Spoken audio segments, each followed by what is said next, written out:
I really bought it because it had this nice flat surface.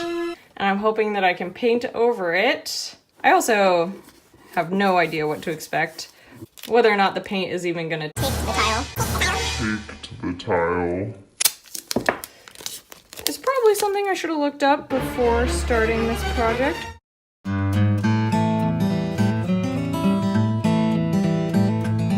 Let's peel off this unnecessary tape now. Wow, what a beautiful masterpiece. I'm gonna use my Bristol paper. Okay, so I cut out a square. It's not a perfect square. I'm trying to decide which way I want the not perfect side to go. Probably on the bottom, that's probably a good bet. So now I think I'm just gonna sketch on this and hope for the best.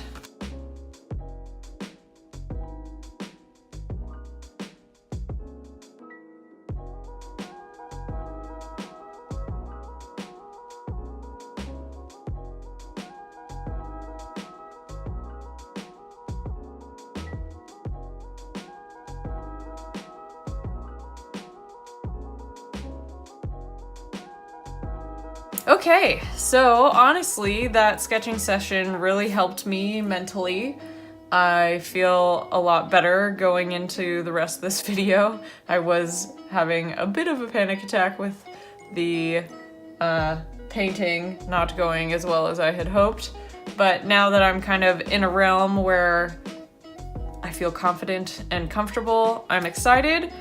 So we're gonna get into the lining process.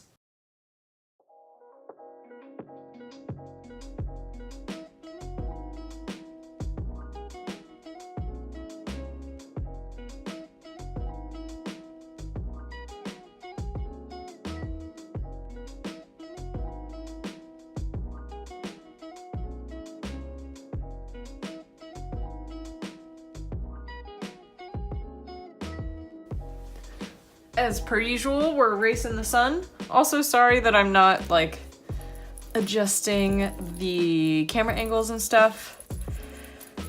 I feel like when I do a active voiceover, it just takes over and I don't have any more brain capacity to do anything else. Jingle, jingle, jingle, jingle, jingle, jingle. As much as I was panicking during the whole painting fiasco, it's funny how things work out in your favor, because this is probably going to turn out better than the painting would have, because I am not very good at painting anymore. Now, commence with the coloring. Get that eraser shaving out of here.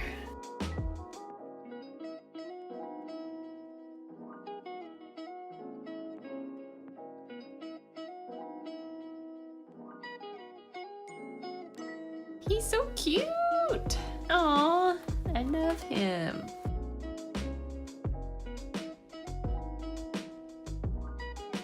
They're so bright. I like never use a yellow that's this bright.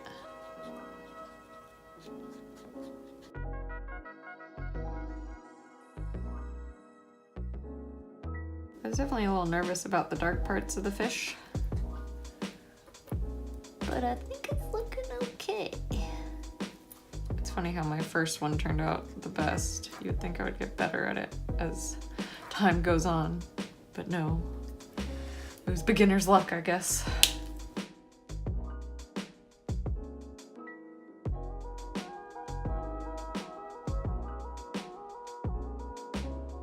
Now, I'm kind of at a loss for what color I want to make the seahorse. I can't decide if I want to keep it in sort of the warm color family or go cooler. I think I'm gonna stay warm. Maybe make him a little duller of a yellow kind of a thing.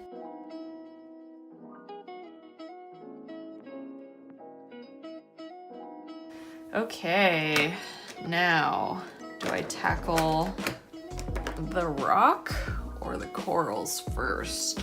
I feel like I should tackle the rock first. So I should probably make like the rock closer to us lighter and the rock farther away from us darker. Either way, I think I'm gonna start off with my E71, which is probably one of my favorite markers. I'm gonna grab a piece of printer paper for this so that I don't have to worry about running off the edge.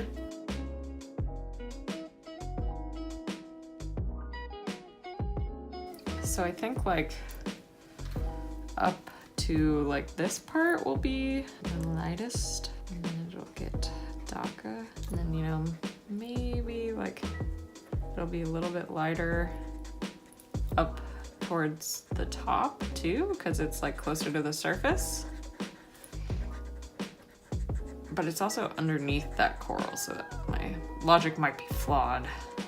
But I feel like that kind of makes sense. Now to go in with my darker version of E71, which is E74. But I do really love these two colors. I think they make for really good shading colors because they're like an earthy tone and you can kind of put them over anything and the color underneath them will still stand out. I like them. So when it comes to using Copic markers, one of the issues that even I still battle with is streakiness, but you'll notice that I am going back and forth between one part of my edge to another and blending it out and not letting it become completely dry, because that's kind of how you avoid getting harsh edges. Obviously, I'm not doing the best of job, and luckily it's a rock, so it doesn't really matter. Rocks have texture anyway, so it actually kind of works in my favor that there's a little bit of texture in my marker strokes, but it's still nice to avoid it as well as I can. I'm now realizing I probably should have gone in with my shadows first and then done these flat colors, because that would have helped blend out my shadows, and now if I want to blend in a certain area, I'm gonna have to blend pretty much the whole thing. So that was a little mistake that I just made, but that's okay. Oh, it's getting so dark. Okay, so I just added my artificial light. Hopefully that'll be enough for the rest of the video. I'm getting ready to go in with all my darks. There's supposed to be kind of like a ledge here, so I'm adding in darks coming off of there.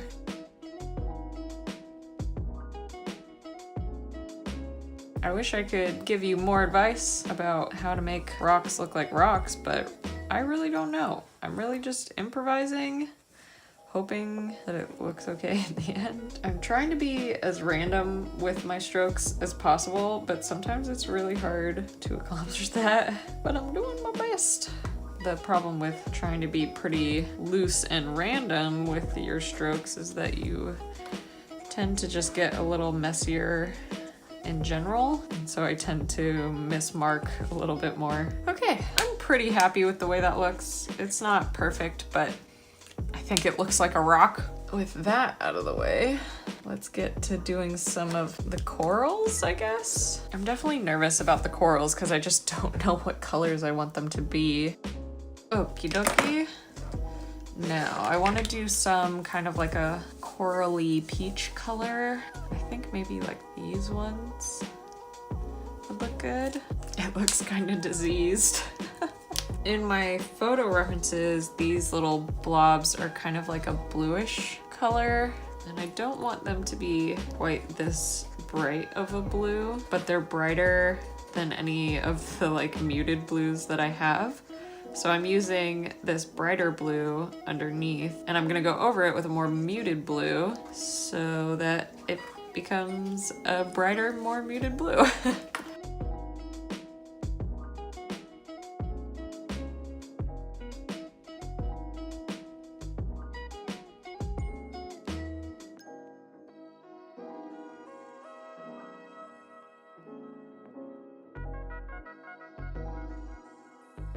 So I think I want to make these a little like purpley color. Oh no, the purple I wanted to use is all dried up. That's unfortunate. Definitely turning out more blue than I wanted. Yeah, I think that's okay. It's darker than I wanted it to be, but it's more the purple tone that I was looking for. Hello everybody, voiceover Sierra here, coming at you from the post-editing process. There's a chunk of the video here that I just got so absorbed in the coloring process that I stopped talking. So I figured I would come in, say hello, and apologize again for the weirdness that has been these past couple videos. I hope at least you're gaining some confidence in pushing through your struggles and knowing that good things come out of pushing through your struggles. Okay, it is pretty much completely dark outside, so I think I'm done. And I will check in with you guys tomorrow morning with some better lighting. I'm sorry that this video is such a mess, but I will see you in the morning. Okay, everybody, it is day 2 of this birthday gift adventure. I have my final drawing here. Now it's just time to figure out how I want to attach it. I also went ahead and tore out the little dividers that were already in here, and it looks super ugly. So I have to figure out how to deal with that as well. So I think I'm gonna head over to Joann's to see if there's anything there that can help me out.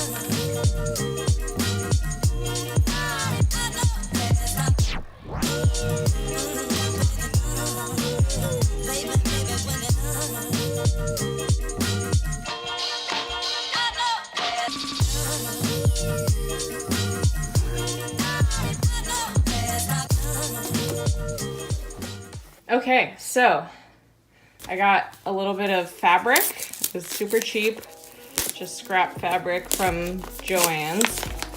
And my plan is to line the inside with it. It's kind of velvety. Thought it was nice. And then I got some laminating sheets to hopefully laminate and protect this guy before I stick it onto here, because I'm just feeling too nervous about the whole Mod Podge thing. So let's get to that.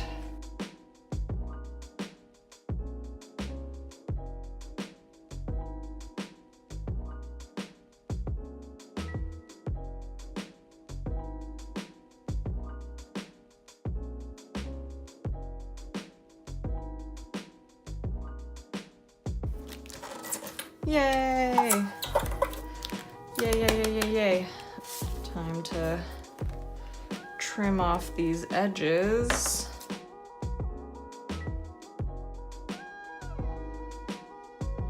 Yay! Feeling better, feeling better. Now just to figure out what material to use to glue this down. Okay, so from what I can tell, it doesn't seem like hot glue is the best option for this. So instead, I'm gonna use some Gorilla Super Glue and hope that works.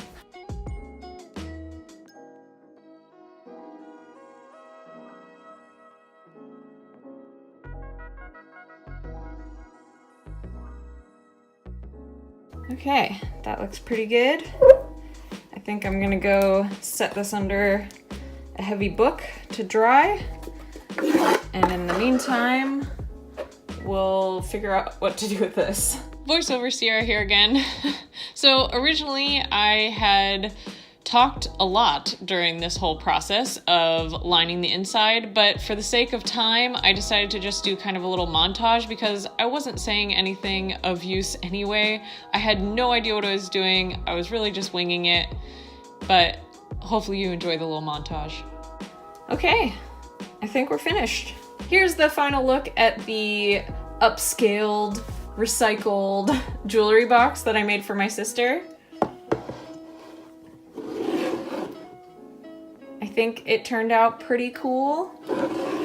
I'm pretty excited about it. The jewelry inside of this jewelry box is made by Upscale Jewelry. She has an Etsy store. I'll leave the link down below as well in case you guys are interested. All of her pieces are handmade. Please ignore my disgusting art-ridden hands. Hopefully it doesn't detract too much from the beauty of the jewelry. And we did it! We finally finished this project. I swear, there was a moment where I thought I was not gonna be able to finish this project. But I'm so glad that I pushed through. I really love the way it turned out. I think it looks super cute and way better than it would have looked if I had done it with acrylics.